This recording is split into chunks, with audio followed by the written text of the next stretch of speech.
Public Defender Natalie Pate with and on behalf of Ms. Sherry Walker, who is approaching. Hi. Please state your name for the record, ma'am. Sherry Walker. All right. Thanks. Teresa Claire on behalf of probation. Your Honor, Ms. Walker is before the court for a violation of probation hearing. Ms. Walker is in violation of the terms ordered by the court in that she owes a balance of $1,218 having made payments. She failed to complete a substance abuse assessment and or treatment. She failed to complete a mental health assessment and or food and treatment. She failed to complete 25 hours of community service, failed to report to probation as directed, and has 4 new pending criminal cases, one being a possession of drug paraphernalia, a retail fraud, second degree, another possession of drug paraphernalia, a retail fraud, first degree, second offense, and a retail fraud, second degree, second offense. All of those incidences happened after being placed on probation. Given Ms. Walker's non-compliance with the probation and her failure to follow through, probation is recommending that Ms. Walker serve 365 days in jail with credit for 13 days served to date to serve the balance that she completed in jail on-farm program with consideration of early release upon completion, waive remaining terms, accept her financial obligations, and discharge her from probation. Thank you, Your Honor. I did have the opportunity to meet with Ms. Walker and discuss these violations of probation with her, as well as the jail recommendation. We do acknowledge and admit to the alleged violations, and I would ask to argue against the jail recommendation, however, when appropriate. All right. You mentioned the violation. Yes, Your Honor. All right. Go ahead. So, Your Honor, I was able to have a very long, meaningful conversation with Ms. Walker. And first off, she does want to apologize to the court that she did not complete the terms as ordered on probation.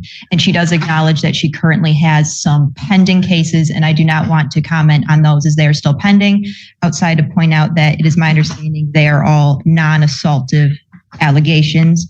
My client does reside in Ypsilanti by herself. She receives Section 8 housing. Ms. Walker states to me that prior to her receiving Section 8 housing a year and a half ago, she was a resident of the Delana Center. Since receiving this housing, her life has changed in a lot of positive ways, including that she has potential work at a laundromat actually down the street here. She is a caregiver for her mother, who resides in Ypsi. Her mother is 83 years old and is unable to really get around. My client is also engaged at the Hope Clinic on Harriet Street and has even spoken to people there about the possibility of potentially volunteering. My client is very concerned that a year in jail, of course, would leave her likely losing her Section 8, as well as then her current apartment that she's been in for a year and a half. She even stated to me she thinks the TV and the lights are still on at home, and she's concerned about paying rent, which Your Honor's aware is on due as usually due on the 1st. In her case, it certainly is that she has to pay her portion of the Section 8. My client states to me that she came into custody when her name was ran and she was picked up.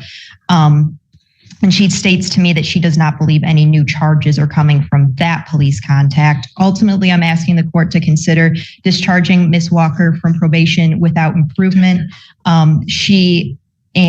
Closing out this case and not imposing the jail time so that she can maintain her housing.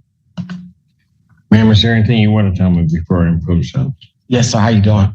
Remember I lived in Montgomery, resided in Montgomery, and we did the Zoom, and you had gave me some community work to do, and I was in the Salvation Army, but the husband and wife got in trouble by using drugs, so they closed it down.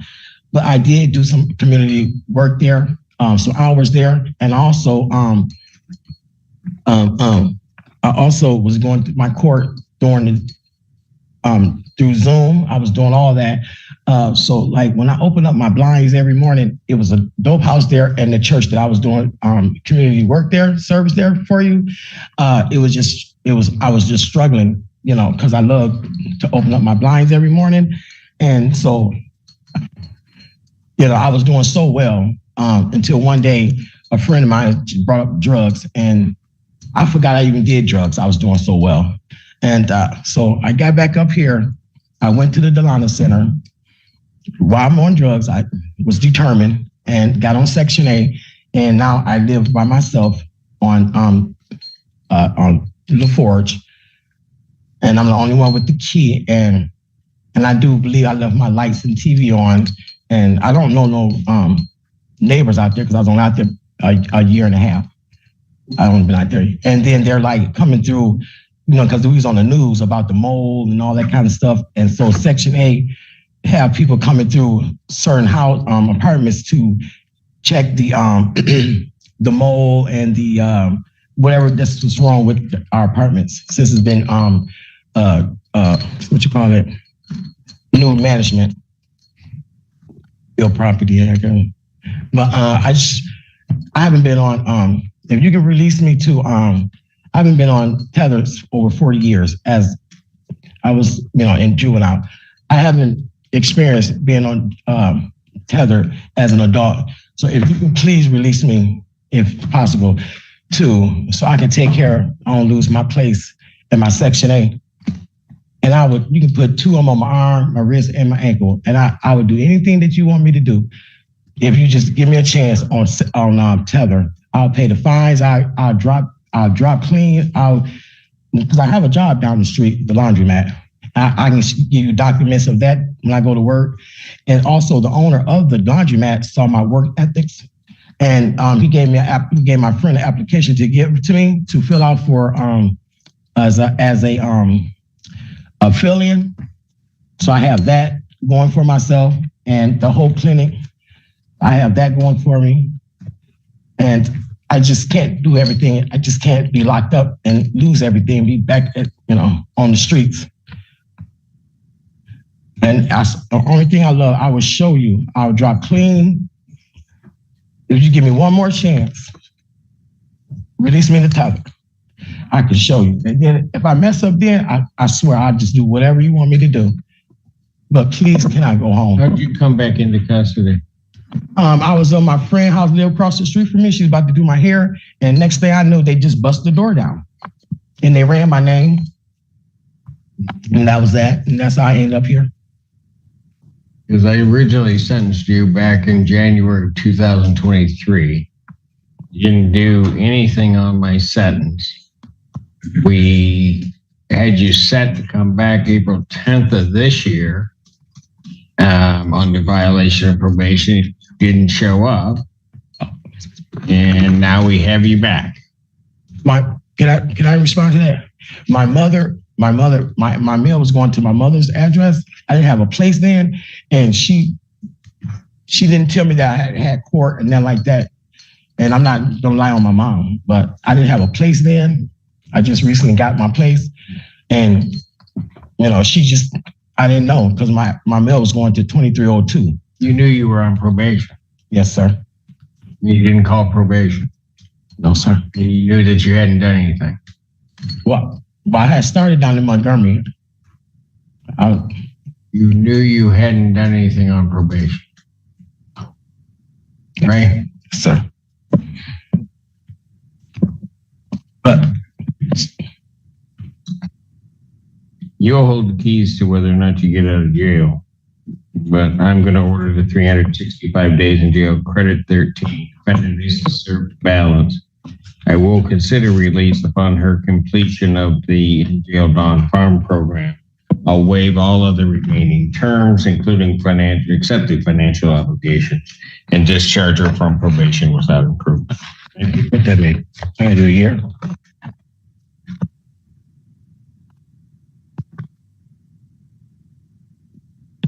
Case people versus Jacob Treadway. He needs to go. Oh, sorry.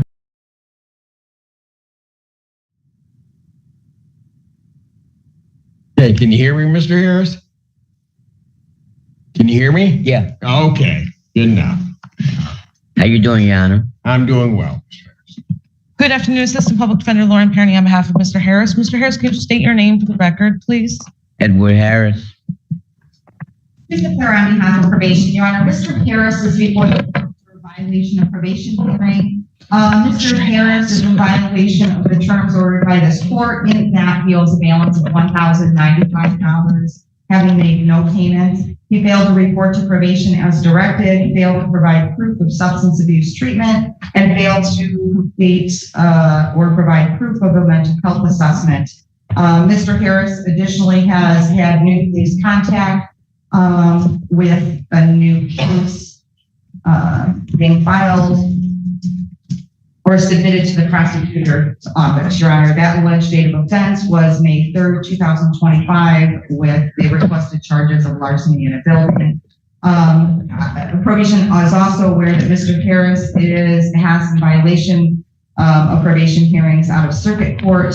That's going to be addressed there. It's my understanding from the felony probation office that he's likely to serve jail time in those matters. Given all of the circumstances, probation is recommending that Mr. Harris serve 365 days in jail with credit for 88 days that he served the balance. If he completes the in-jail MRT program, for the court to consider early release upon completion of that, waiving all other terms except his financial obligations and discharging him from probation. Here, I did have a chance to speak with Mr. Harris and Ms. Pilara about this. I'm going to ask for an adjournment of this hearing, actually, to see what happens both on the felony case, as well as I would like to get some documentation from Mr. Harris's caretaker, his sister. He's been having pretty significant memory issues. He had an aneurysm earlier this year, and I want to make sure that if that could have an impact on the sentence, the court and probation has that information, and to see if felony probation has that information as well. I mean, frankly, Your Honor, if I ask Mr. Harris if he's been diagnosed with dementia or Alzheimer's, he doesn't remember. So he's been having some memory issues, and like I said, his sister is his full-time caretaker. So I just would like a chance to speak with her more, to know more about what's going on with him. Well, it would seem to me that both could happen. I mean, the significant penalty in this case is the jail time that I would be imposing. I am certainly, if information is provided after you speak with the sister, to probation and into the court to reconsider the amount of time, if any, that the defendant would serve. So I'm going to decline the adjournment. I think I'm going to go ahead with the sentencing with that caveat that if you provide that information, I'll take a look at it. Sure. If anything comes to light, I'll get it to the court. All right. Okay. Sir, anything you want to tell me before I impose sentence? No. All right. Given all of that, I'm going to order 365 days in jail, credit 88 days that he served defendant, and I'll order the defendant to serve the balance. I will indicate also that the defendant is to complete the in-jail MRT program. I will consider an early release upon completion of that program, as well as if other factors are submitted to the court that would dictate an early release. I will waive all other further terms except his financial obligations, discharge him from probation without improvement. If I may ask one question. Yeah. I don't know if when Mr. Harris walks out of this room, he's going to remember to enroll in the MRT. Will the jail, since it's court ordered, will the jail automatically enroll him? Do you know? Or any I don't of our think it's automatic. officers? But, I can get in touch with the jail and see if why don't we? they can help me facilitate that. Okay. Okay. Do it that way. Okay. Thank All you. right. Thank you. Thank you. You take care of yourself, sir. Okay.